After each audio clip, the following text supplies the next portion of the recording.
obedience, yaitu tentang kasus yang kami angkat adalah kasus Ferdy Sambo, terkaitan obedience dengan kasus Ferdy Sambo. Karena kasus kita mengambil kasus Ferdy Sambo yaitu tentang topik itu obedience. Menurut kalian apa sih obedience? Menurut pendapat kalian masing-masing?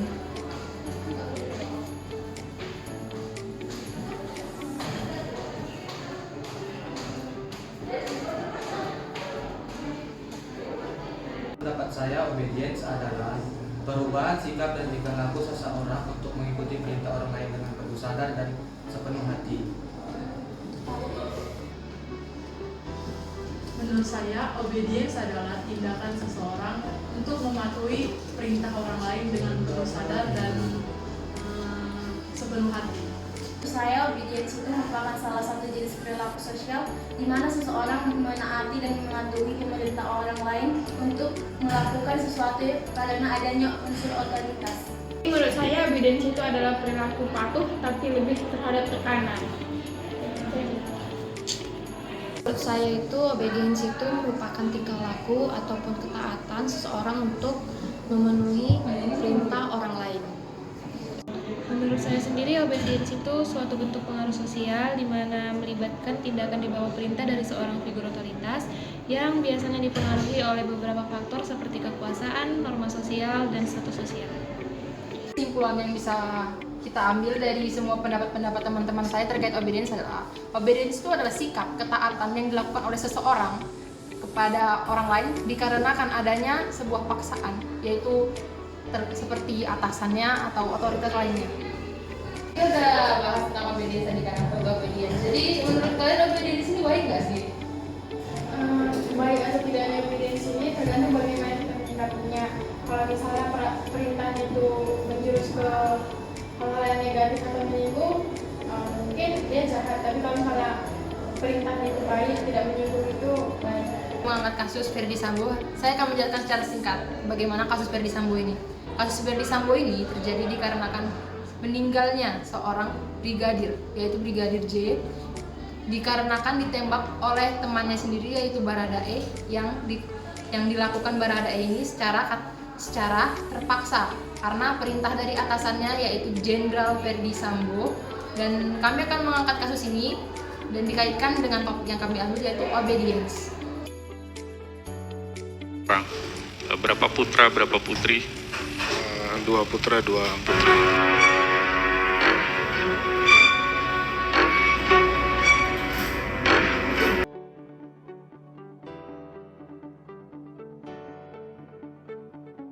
Bisa jelasin nggak sih kayak situasi dan kayak apa sih sebenarnya kasus Sambo ini jalan itu gimana gitu, kayak awalannya bisa jelasin nggak? Ferdy Sambo, Putri Chandrawati sendiri, Putri mengaku dilecehkan oleh Brigadir J di rumah Sambo di Magelang. Saat itu Sambo itu berada di Jakarta. Putri menelpon sama suaminya sambil menangis, dia mengaku dilecehkan oleh Brigadir J. Saksi Ferdy Sambo yang sedang berada di Jakarta pada hari Jumat menerima telepon dari Putri, mendengar bahwa istrinya menangis, terus dia mengatakan kepada orang yang dalam rumah kayak, kenapa bisa dilecehkan gitu kan. Terus korban Nofriansyah Yosua Huta Barat selaku ajudan saksi Ferdy Sambo yang ditugaskan untuk mengurus segala keperluan terdakwa Putri telah masuk ke kamar pribadi, ke kamar Putri, dan melakukan perbuatan kurang ajar terhadap Putri Chandrawati. Mendengar cerita istrinya, Sambo seketika marah ke Yosua. Namun Putri meminta suaminya untuk tidak menghubungi siapapun terkait peristiwa ini. Putri mengaku takut akan terjadi peristiwa yang tidak diinginkan lantaran Brigadir J punya senjata. Selain itu, tubuh Brigadir J juga lebih besar dibandingkan ajudan-ajudan lain yang saat itu didampingi Putri di rumah Magelang.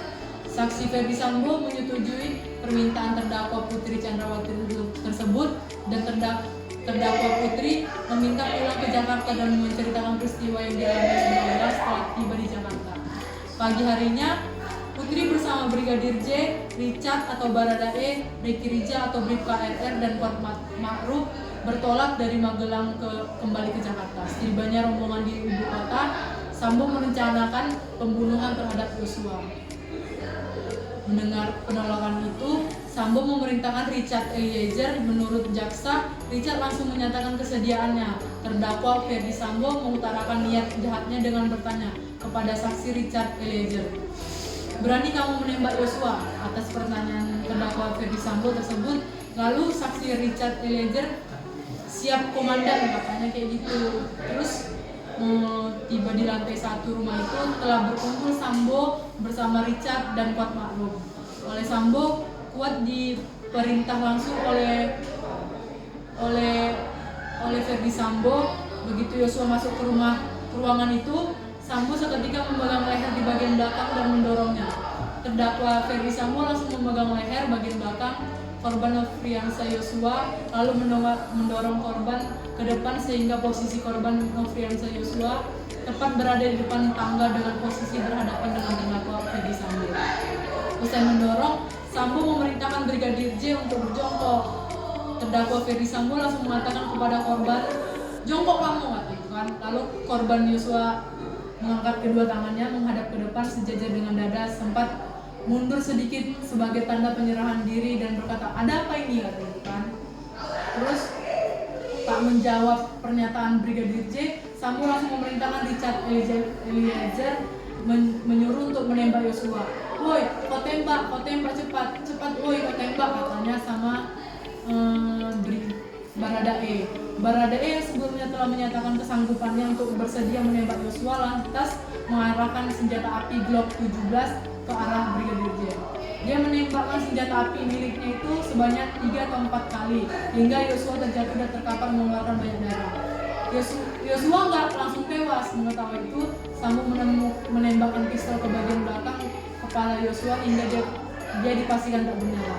Untuk memastikan tidak bernyawa lagi, Ferdi Sambo yang sudah memakai sarung tangan hitam menggenggam senjata api dan menembak sebanyak 1 kali mengenai tepat kepala bagian belakang Nofriansa Yosua Huta Barat hingga korban dinyatakan meninggal dunia. Jadi menurut kalian kenapa sih kita mengambil kasus Ferdi Sambo ini dan kenapa kita mengkaitkan ke obedience? Apa sih keterkaitannya? Bisa kalian berikan pendapat kalian?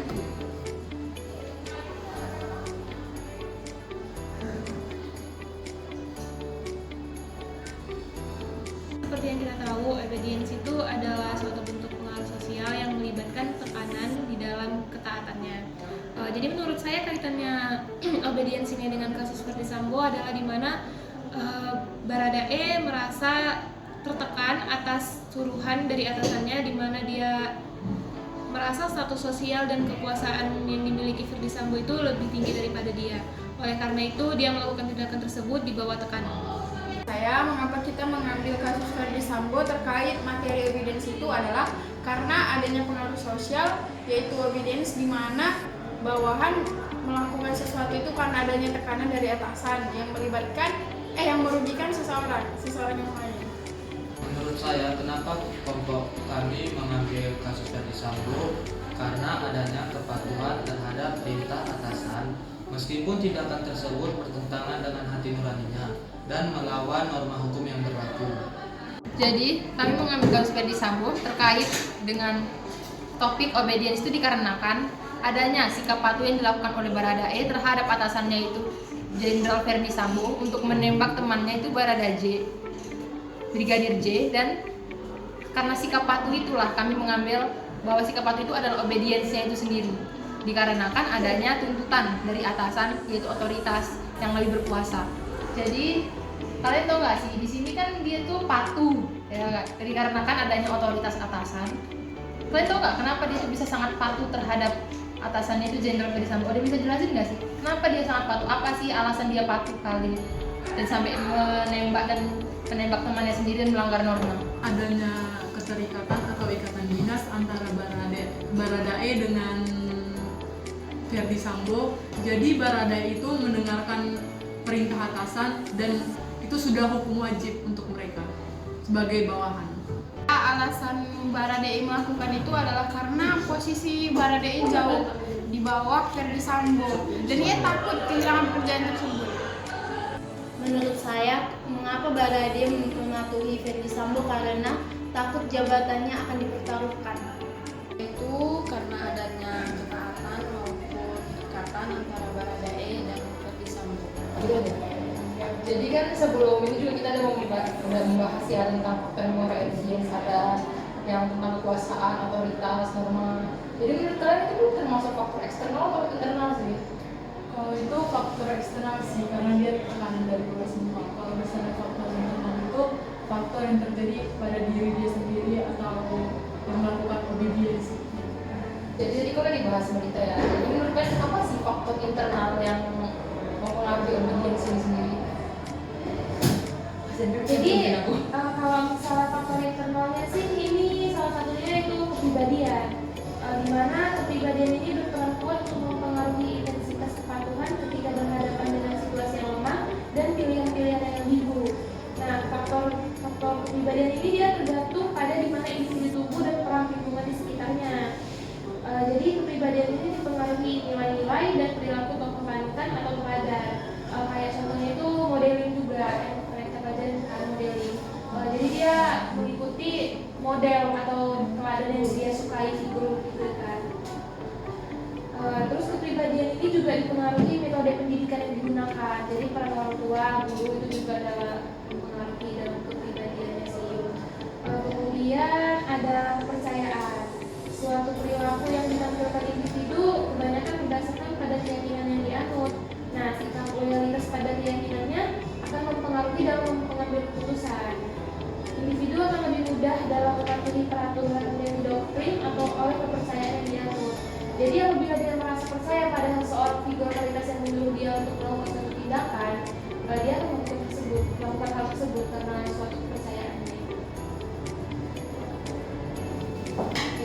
Jadi tadi kan kita udah bahas faktor-faktor kayak otoritas, ya kan, norma agama dan lain sebagainya. Tapi mungkin nggak sih menurut kalian orang-orang itu bakal melakukan hal obedience atau patuh itu dikarenakan dia dikasih imbalan, diberikan imbalan? Mungkin nggak? Mungkin sih, jika dia dijanjikan imbalan terhadap orang yang memberinya atau mengikuti suruhan atau patuh terhadap orang yang memberinya imbalan. Dalam kasus Ferdy Sambo ini, dorongan yang membuat terjadinya obedience salah satunya juga perjanjian untuk memberikan imbalan. Kalau saya nggak salah ya, Ferdy Sambo menjanjikan uang sebesar 1M kepada Baradae dan juga menjamin kelangsungan hidup keluarganya dan juga kelangsungan hidupnya, juga menjadi dorongan Baradae untuk melakukan kepatuhan terhadap Ferdy Sambo. Jadi tadi kita kan sudah membahas tentang kenapa sih si Baradae ini mau mematuhi perintah dari atasannya itu Ferdy Sambo. Tapi kalian tahu nggak sih motif dari kenapa Ferdy Sambo sampai menyuruh Baradae ini membunuh Brigadir J? Karena istri Ferdy Sambo sendiri menjelaskan bahwa dia telah dilecehkan oleh Brigadir Joshua sendiri. Kayak apa ada kata dilecehkan nih? Kayak menurut kan dia dilecehkan nggak sih, kayak di dalam persidangan itu memang dia dilecehkan atau gimana? Enggak kan? Yang kutonton sih enggak. Ya, jadi kayak kan dia belum dilecehkan, jadi berarti kan di kasus ini tuh itu nggak bener gitu. Selain selain perkataan dari istrinya, ada nggak sih memang motif yang dia lakukan dikarenakan apa gitu selain perkataan istrinya? Nggak ada, emang makanya. Jadi kenapa sih istrinya itu sampai bilang ke suaminya bahwa dia dilecehkan? Kenapa? Mungkin karena dia suka sama Brigadir. Ya ada yang bilang kayak gitu juga. Karena satu alasannya juga dia ada terlibat perselingkuhan antara istri Ferdy Sambo dengan Kuat Maruf. Iya, itu juga ada yang bilang kayak gitu banyak yang ngomong. Tapi sebenarnya kasus ini masih abu-abu ya kan? Tapi bisa saja kalau misalnya Ferdy Sambo mengalihkan kasus ke pembunuhan ke melecehkan, apakah Lanjut aja, Reza. Kenapa? Jadi tadi kita kan udah membahas alasan si Baradae ini menembak Brigadir J dikarenakan adanya suruhan dari atasan. Suruhan itu ada faktor kekuasaan dan otoritas. Jadi otoritas apa sih yang dipunyai oleh Jenderal Ferdy Sambo ini sampai dia bisa menyuruh seperti itu dan bawahannya patuh? Ada yang cerita sih? Ferdy Sambo menjabat sebagai Kepala Divisi Profesi dan Pengamanan atau Propam Polri. Sedangkan Barada Eliezer masuk ke dalam golongan 1 atau tamtama dengan pangkat Bayangkara 2 atau Barada. Nah, jadi dari yang saya baca juga sih ya, pernyataan Barada ini dia memberikan pengakuan terhadap hakim bahwasannya dia itu tidak bisa menolak perintah dari Ferdy Sambo karena menurut dia itu pangkat dia dan Ferdy Sambo itu sangat merasa adanya ancaman juga mungkin ya, kalau dia menolak suruhan dari Verdi Sambo bisa jadi juga dia yang dibunuh ke depannya, kan kita nggak tahu. Jadi dia itu sebenarnya juga terpaksa ya kayak yang tadi saya bilang, karena pengaruh pangkat. Memang pangkat ini juga sangat berpengaruh dalam obedience ya. Jadi kan itu udah dibilang juga adanya pangkat, kekuasaan. Jadi apa sih yang membuat Verdi Sambo ini punya kekuasaan yang benar-benar besar sampai ditakutin gitu sama bawahan-bawahannya, dan sampai bisa menyuruh banyak orang membuat kasus ini tertutup banget gitu? Mungkin karena dia pernah memecahkan kasus kopi sianida, teror, terus penghapusan red notice itu, terus kebakaran jagung. Ya itu kasus mana sih yang membuat dia sampai naik pangkat? Dia kan sekarang bintang 2 ya katanya. Nah, kasus mana sih, kayak ada yang tahu nggak sih kasus mana? Kopi sianida mungkin. Oh ya, itu termasuk kasus yang booming juga pada saat itu ya. Jadi kasus yang sangat sulit sih lebih tepatnya. Iya. Dipecahkan. Dan dia memecahkan kasus itu ya, karena itu dia punya bintang 2. Namun sekarang dia sudah tidak bintang 2 karena sudah dipecat dari jabatannya karena kasus ini. Jadi kan pada akhirnya si Baradae ini dia keluar dari obedience, itu dia mengaku di pengadilan ya bahwasannya dia itu disuruh, dan artinya dia tak patuh lagi ya kan. Jadi menurut kalian itu kenapa dia bisa tiba-tiba tidak obedience lagi gitu, nggak patuh terhadap atasan? Menurut saya Kak, mungkin dia udah sadar, terus taubat kan. Ada kalau misalnya perbuatannya itu salah, terus merugikan orang banyak. Ada lagi yang mau kasih tambahan? Pasti alasan lain dia tiba-tiba tidak patuh lagi mungkin ada rasa trauma, karena menurut dari pengacara Baradae itu dia mengalami tahu masalah yang konflik dengan hubungan Brigadir J. Jadi trauma ini juga dapat mempengaruhi perilaku seseorang dan dapat menyebabkan ketidaktaatan. Terus mungkin karena ada dukungan Kak, dukungan dari masyarakat, dukungan dari orang tua, terus dukungan dari pacarnya. Itu juga termasuk faktor eksternal yang buat seseorang untuk buka obedience ya. Dan dari kasus ini juga saya sudah melihat dari psikolog ya, ada psikolog yang membantu menangani kasus ini. Dia mengatakan bahwa Baradae ini tidak melakukan obedience ini lagi karena adanya faktor eksternal juga tadi seperti yang dikatakan. Kalau yang dia ada faktor dukungan juga keluarga, masyarakat, teman-teman terdekat. Juga sebelum dia memberanikan diri untuk tidak obedient, tidak patuh terhadap atasannya, dia ada konflik batin. Itu yang dikatakan oleh psikolog klinis yang menangani kasus dia setelah berbicara dengan dia. Jadi itu kan keterkaitan tentang kepatuhan Baradae di kasus Verdi Sambo ini. Tapi kalian tahu nggak sih, ada lagi loh kayak sikap obedience di kasus ini. Tahu nggak sih ada lagi sikapnya itu gimana? Iya, yang misalnya kayak penyembunyian barang-barang bukti dibakar gitu. Iya, itu juga termasuk loh salah satu obedience, dimana dia patuh terhadap Verdi Sambo itu. Jadi tadi kan kita udah bilang kalau selain dari kepatuhan Baradae terhadap obedience, ada juga kepatuhan terhadap anggota-anggota polri lain yang menghilangkan dan juga mensabotase barang bukti terkait kasus ini. Itu kan juga termasuk obedience ya. Apa aja sih barang bukti yang dihilangkan mereka karena mereka obedience itu kan patuh? Seperti merusak CCTV, Verdi Sambo pun memerintahkan anak buahnya merusak bukti berupa rekam CCTV di sekitar TKP. Dia juga merusak hasil otopsi sih, soalnya dari yang saya baca itu autopsi pertama katanya ada 5 tembakan masuk dan 4 tembakan keluar, kemudian ada luka fatal di bagian kepala dan dada bagian kanan. Tapi pada autopsi yang pertama itu dia bilang ada 7 luka tembak masuk dan 6 luka tembak keluar.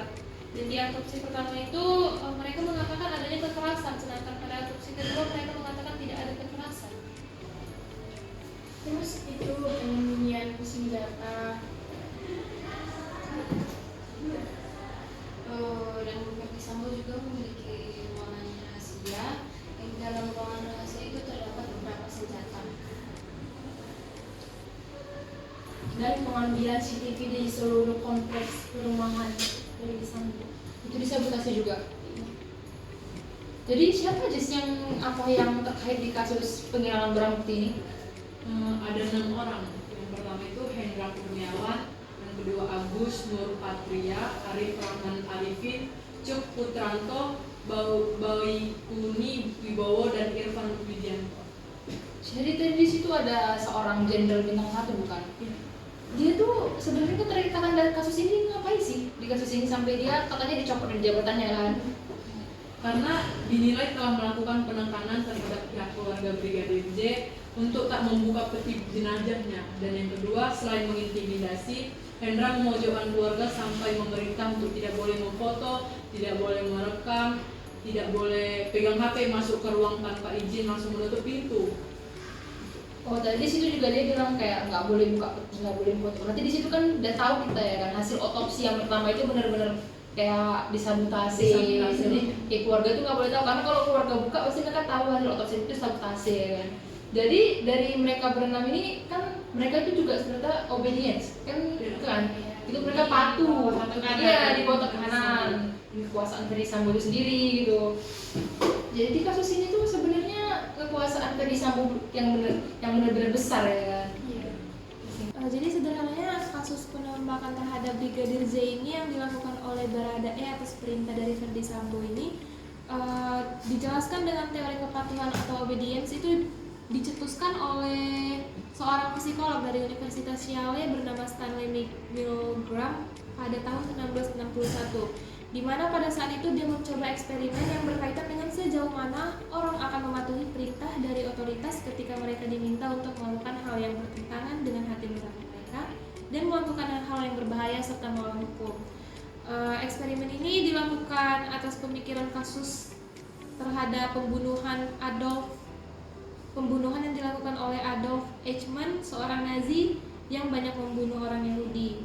Nah, jadi karena mengikuti kasus itu, dia berpendapat bahwa Eichmann ini memberikan alasan dia membunuh karena mengikuti perintah atasannya, yaitu oleh Adolf Hitler. Jadi peristiwa ini menarik perhatian Milgram sejauh mana orang bisa patuh terhadap perintah atas sehingga teori tersebut dapat ia temukan berdasarkan eksperimen. Jadi dia juga membuat eksperimen berdasarkan partisipan, mengutip dari partisipan. Dia memberikan pertanyaan-pertanyaan yang bisa membuat partisipan menjadi gelisah. Jadi sebanyak 26 partisipan itu tetap mengikuti eksperimen sampai akhir dan beberapa ada juga yang menyerah di pertengahan eksperimen. Jadinya dari hasil eksperimen ini kita dapat menyimpulkan bahwa lebih dari setengah partisipan ini cenderung untuk patuh terhadap perintah otoritas dan susah untuk menolaknya meskipun itu bertentangan dengan hati nurani mereka. Nah, jadi otoritas yang bagi mereka otoritas atau atasan bagi mereka itu adalah perintah si Milgram, sedangkan untuk orang yang di bawahnya itu atau yang melakukan tindakan tersebut adalah si partisipan yang melakukan eksperimen.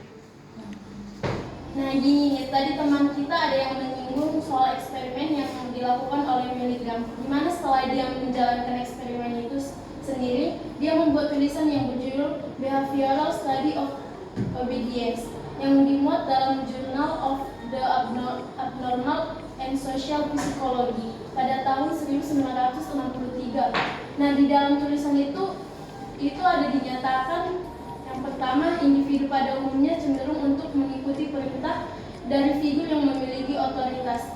Adanya kepatuhan ini mengakibatkan individu dapat melakukan hal-hal yang tidak etis sesuai otoritas atasannya. Yang kedua itu, kepatuhan terhadap otoritas sudah ada dalam diri manusia sejak manusia tersebut dilahirkan. Dan yang terakhir itu, individu cenderung mematuhi perintah karena ia memang tahu bahwa hal itu perlu. Namun ada juga individu yang melakukan perintah itu karena paksaan atau karena adanya suatu keyakinan bahwa yang bertanggung jawab terhadap perilaku kepatuhan itu adalah sumber otoritas, bukan pada individu yang melakukannya. Gak cuma itu sih, di dalam jurnal Milgram berdasarkan hasil eksperimennya dia juga menulis faktor yang menurut dia mempengaruhi obedience itu sendiri, di mana itu yang pertama ada pengawasan. Nah, dalam kasus pembunuhan Brigadir J ini dilakukan oleh rekannya sendiri terjadi karena Ferdy Sambo sebagai figur otoritas berada di TKP mengawasi berlangsungnya penembakan sehingga si penembak itu sendiri menjadi lebih patuh terhadap perintahnya. Kemudian ada kekuasaan dan ideologi. Dalam kasus ini dapat dilihat dari pangkat Ferdy Sambo yang merupakan seorang jenderal. Jadi si penembak merasa bahwa si pemberi perintah ini lebih tahu tentang tujuan penembakannya dan dia merasa sebuah tanggung jawab atas yang dilakukan itu menjadi tanggung jawab si atasannya ini, gitu kan.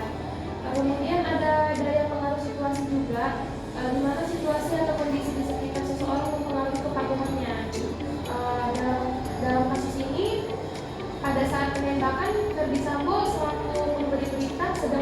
senjata, sehingga orang yang diperintahkan untuk menembak melakukan penembakan itu karena dia takut.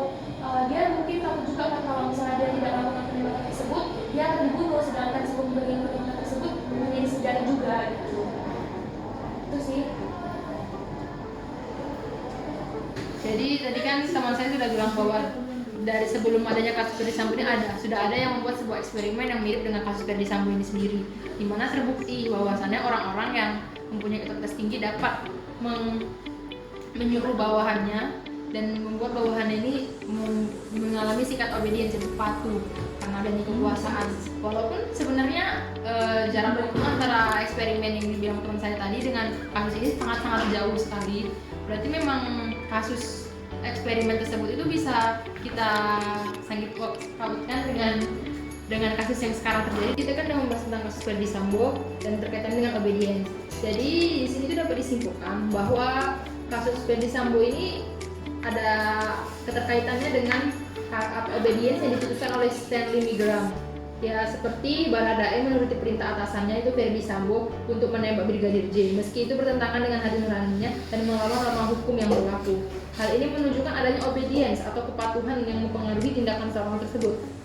Baru kedua, ada Baradae yang menembak Brigadir J atas perintah Ferdy Sambo dinilai memiliki destructive obedience dikarenakan ia menuruti perintah atasannya tanpa mempertimbangkan akibat yang akan terjadi. Baru ada serangan Ferdy Sambo yang dikenakan oleh Baradae dapat menjadi bukti meringankan dalam kasus ini karena hal tersebut menunjukkan adanya tekanan obedience yang mempengaruhi tindakan Baradae. Ferdy Sambo, baru yang kedua itu Ferdy Sambo itu merupakan figur otoritas yang memerintahkan Baradae untuk menembak Brigadir J. Sebagai bawahan, mungkin saja tidak dapat dipungkiri Baradae menyanggupi perintah atasannya meski itu mungkin sangat bertentangan dengan hati nuraninya, melawan norma dan juga aturan-aturan yang ada.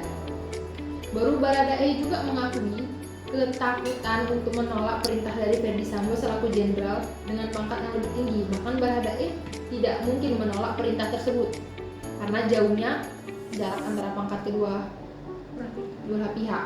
Dari informasi yang saya baca tersebut dapat disimpulkan bahwa obedience atau kepatuhan memainkan peran penting dalam kasus Ferdy Sambo, terutama dalam konteks hubungan antara atasan dan bawahan. Hal ini menunjukkan adanya obedience atau kepatuhan dapat mempengaruhi tindakan seseorang. Bahkan jika tindakan tersebut bertentangan dengan nilai-nilai moral atau hukum yang berlaku. Seperti ya tadi, obedience, kepatuhan antara Baradae terhadap atasannya dan juga orang-orang yang menghilangkan barang bukti dan mensabotase. Jadi kesimpulan dari kelompok kami itu bahwa obedience itu bisa mempengaruhi orang lain di sekitar karena adanya faktor otoritas atau kekuasaan dan faktor lainnya.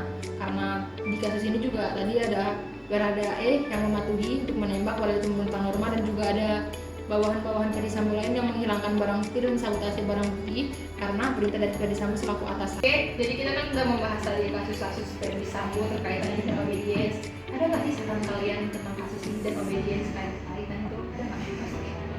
Pasti ada dong, coba ya. Saran dari saya sih ketika kita menghadapi suatu personal yang pernah takut untuk memberitahunya kepada orang lain dan berkata jujur, karena kita di posisi yang benar dan Tuhan pun akan menyertai setiap langkah demi langkah kita dalam menghadapi suatu persoalan. Menurut dari saran saya, belajar dari kasus Ferdy Sambo, terus mendorong agar kepolisian RI melakukan pembenahan dan membangun kepercayaan serta budaya tertib hukum. Kalau saran dari saya sih agar kita semua menjaga integritas dan profesionalisme dalam menjalankan tugas dan tanggung jawab sebagai atasan, sehingga dapat meminimalisir terjadinya kasus-kasus yang merugikan bawahan dan institusi keamanan. Kalau dari saya sendiri, kita jangan terlalu cepat mempercayai siapapun karena kita tidak tahu maksud dari perkataannya itu apa. Dan kalau dari saranku sih belajar dari kesalahan yang terjadi dan jangan terlalu gegabah untuk mengikuti perintah atasan ataupun orang lain. Dan terakhir saran dari saya, ketika kita memiliki pangkat atau kekuasaan jangan pernah menyalahgunakan karena itu sangat berpengaruh terhadap pekerjaan kita. Dan yang kedua, dunia ini bersifat sementara, baik jabatan, baik kekayaan atau ketenaran itu bisa hilang sementara. Dan yang terakhir, hidup itu seperti roda berputar, kadang kita di atas, kadang di bawah. Oke, jadi kita sudah memberikan saran, kesimpulan, dan kasus ini sudah selesai di mata hukum, di mana terkait bahwa Brigadir J sendiri sudah meninggal dan sudah dikebumikan, Baradae juga sudah dihukum, dan Ferdi Sambo sendiri sebagai ya akar dari permasalahan dalangnya itu sudah dihukum mati, dan istrinya yaitu Chandrawati dihukum selama 20 tahun penjara. Sekian podcast kami terkait dengan obedience dan juga kasus Ferdi Sambo. Iya, lanjut. Terkait dengan Ferdi Sambo sendiri, obedience terkait dengan Ferdi Sambo, dan ya kami ucapkan selamat. Dan tadi kami juga sudah memberikan kesimpulan, saran, dan juga perkembangan soal tentang Ferdi Sambo dengan obedience dan Papua yang diambil.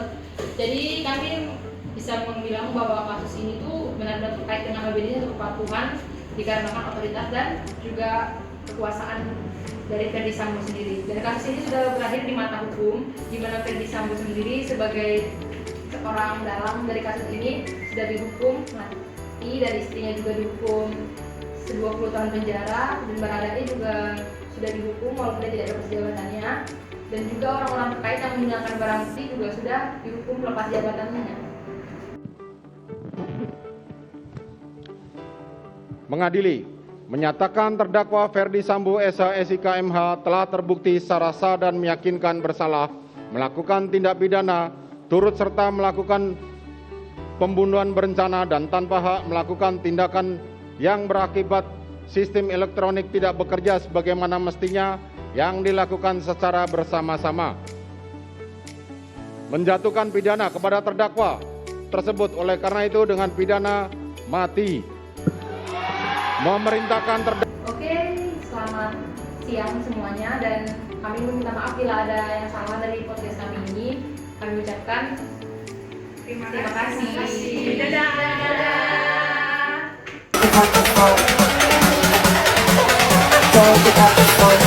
Terima kasih telah mendukung ini.